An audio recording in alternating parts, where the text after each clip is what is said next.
News में आप सभी का स्वागत है और मैं हूँ आपके साथ भारती लोधी।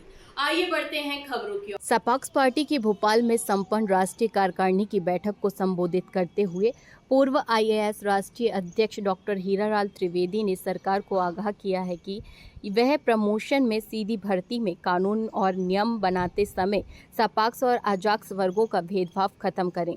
जिसका जितना हक है उतना उसे समान भाव से बिना किसी भेदभाव के प्रदाय करें, ताकि शासकीय सेवा में जातिवाद का जहर न फैले।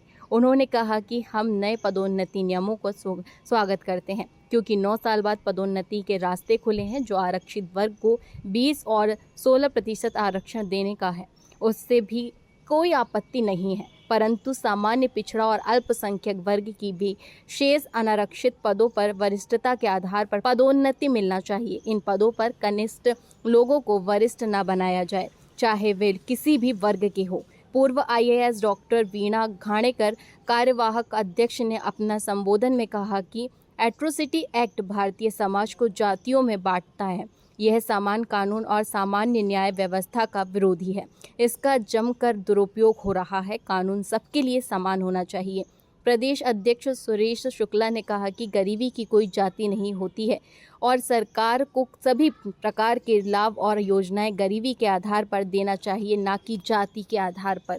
पूर्व प्रदेश संयोजक इंजीनियर PS परिहार ने कहा कि सपाक्स की उत्पत्ति असामान्यता, भेदभाव और जातिवाद के विरुद्ध हुई है। देश की यही एकमात्र ऐसी पार्टी है जो बिना किसी भेदभाव के सभी प्रकार के वर्गों, सभी प्रकार के कानूनों में समानता चाहती है। आप इसकी विचारधारा को कोई खत्म नहीं कर सकता। और क्या कुछ कहा, आइए जानते हैं इस खास रिपोर्ट में। देखिए, सपाक्स पार्टी की जो विचारधारा है वो विचारधारा ऐसी है जो किसी भी राजनीतिक दल की नहीं है।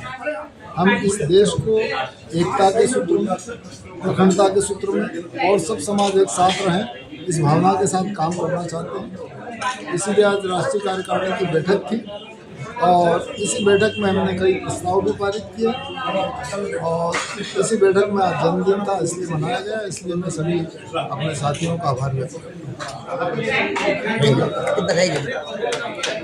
जो होने वाली उसको लेकर क्या? देखिए, जाति जनगणना की जो बात हो रही है, पहले हमारे जो मोदी जी पहले बोलते थे कि हमारे देश में 2 ही जाति है, एक गरीब और एक अपर क्लास के। मगर जैसे ही बिहार के चुनाव आए और उन्होंने देखा कि जाति समीकरण बदला, तो उन्होंने जाति जनगणना की घोषणा की। इसका ये मतलब है कि हमारे जब प्रधानमंत्री ही अपनी बात में अटल नहीं रहते हैं, तो आगे देश के लोग कैसे ही रह पाएंगे। हमारा तो मोदी जी से और कांग्रेस के राहुल गांधी जी से मेरा एक ही सवाल है कि वो लोग दोनों लोग मिलकर एक ही बता दें कि गरीब की कोई जाति होती हो और भूख की कोई जाति हो तो जनगणना करा लो, और नहीं तो जनगणना बंद कर दो। क्योंकि आप जातियों को बांटने, हमारे देश को बांटने में लगे हुए हैं। प्रधानमंत्री मोदी जी और राहुल गांधी दोनों लोग मिले हुए हैं और देश को बंटवारा करना चाहते हैं। ये एक रणनीति के तहत काम हो रहा। हम बार बार कह रहे हैं देश से कि आप कितना हो, वो अभी कह रहे थे ना कटोगे बटोगे, तो वही काम तो यहाँ भी करने लगे हो ना, आप बांट दोगे। आज मेरे 7 बच्चे, दूसरी जाति का 1 बच्चा है, तो कैसे बराबरी हो? हमारे देश में क्यों बांटने में लगे? हमारा देश एक है, हमारा देश भारतीय है, हमारे हिंदुस्तानी है, सभी को एक साथ रहने का अधिकार है। अरे आप जाति की जरूरत ही नहीं है। हम तो कह रहे सरकारी जो फॉर्म है उसमें जाति सब हटा दो, केवल जाति नहीं होना चाहिए, तो हमारे देश बंटवारा नहीं होगा और हमारा देश एक दिन ऐसी रहा तो सोने की चिड़िया बन जाएगा। अगर जाति शब्द हो गया तो सोने की चिड़िया कभी बन नहीं पाएगा। मैं आज इस बात को ऐलान करता हूँ। जय हिंद, जय भारत, धन्यवाद। सबसे बड़ी बात है राष्ट्रीय अध्यक्ष का जन्मदिन मनाया, क्या रणनीति का चर्चा? देखिए, रणनीति राष्ट्रीय कार्यकारिणी की जो बैठक हुई है उस पर मध्य प्रदेश में हमारे राष्ट्रीय और प्रदेश के चुनाव होने वाले हैं। उसके कारण राष्ट्रीय कार्यकारिणी की बैठक थी। वो चुनाव नवंबर में ही होंगे। ये मान लो नवंबर के फर्स्ट वीक में चुनाव होना है, राष्ट्रीय कार्यकारिणी, प्रदेश कार्यकारिणी का।